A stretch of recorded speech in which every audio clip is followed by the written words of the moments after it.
Batangiye bakwereka umudamu hano ari mu cyo bita serumu. Hano areba ku ruhande agahita abona umugabo wari umuriho yasinziriye. Umudamu hano wari muri serumu ahita abyuka gakenya, agahita yikuraho akagahombo kagomba kamuha umwuka, akaba agashyize ku ruhande. Kurikira unarebe sasa, ahita afata ka gahombo ka serumu hano akagacomokoramo gakenya mu kuboko disi. Mukurikire umuntu areba agafilime hano agakuramo ntanatake. Kumbi umukobwa hano aba afite igikomere, ubona ko bamuzingazinze. Umugabo wiwe aba yasinziriye, hano rwose umusore aba yisinziriye. Umudamu hano ahaguruka gake gake kuri cya gitanda cyo kwa muganga, akaza bwomba agafungura idirishya riba rihagaze hano. Idirishya riba riri hano araza akarifungura.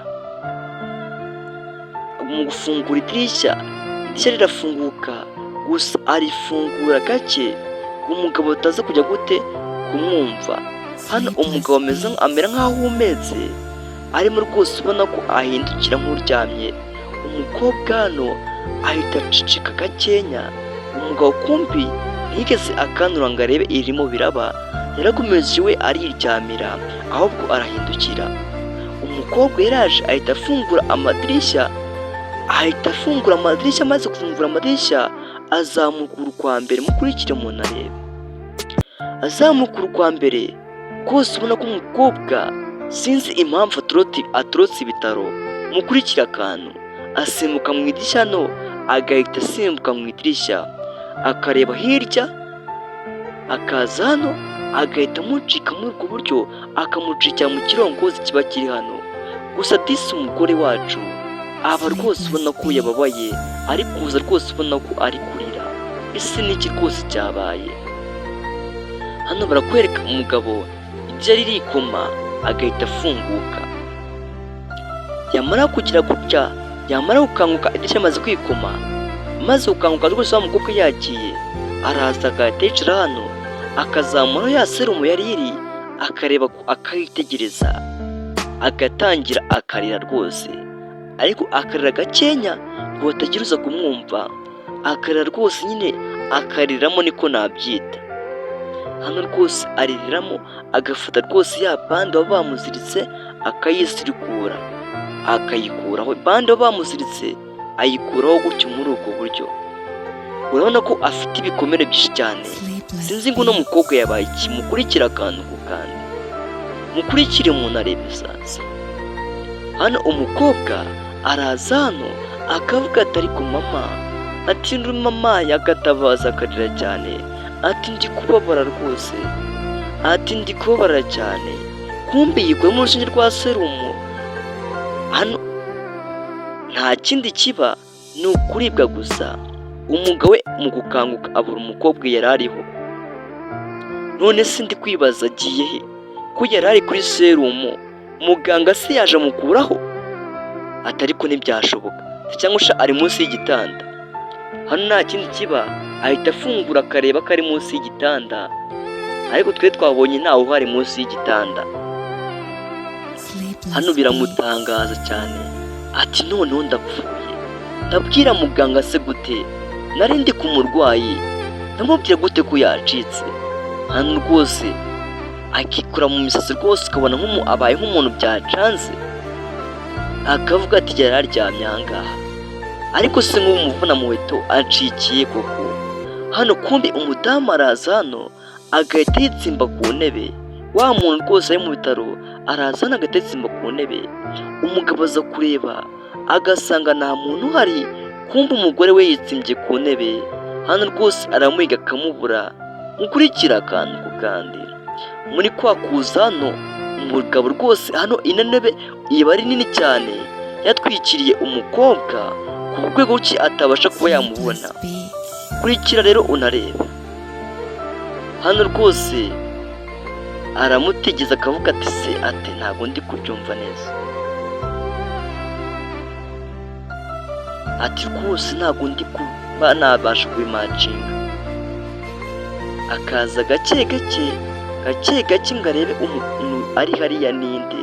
Araza buhoro buhoro, kurikira rero unarebe. Aza gucya gake gake yitonze,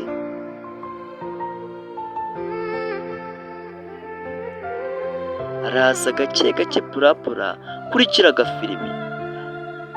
Hano muri kwa kuza, hano umukobwa ahita aza agahita amukanga, ati uri mu bikisha? Ati mbwira njye ntabwo ndi kubyumva, uri mu biki? Umukobwa rwose ubona ko yarakaye, ati rwose ndakwinginze ntubifate nabi, ndakwinginze rwose nyumva ntubifate nabi. Hano umukobwa we ahita aseka,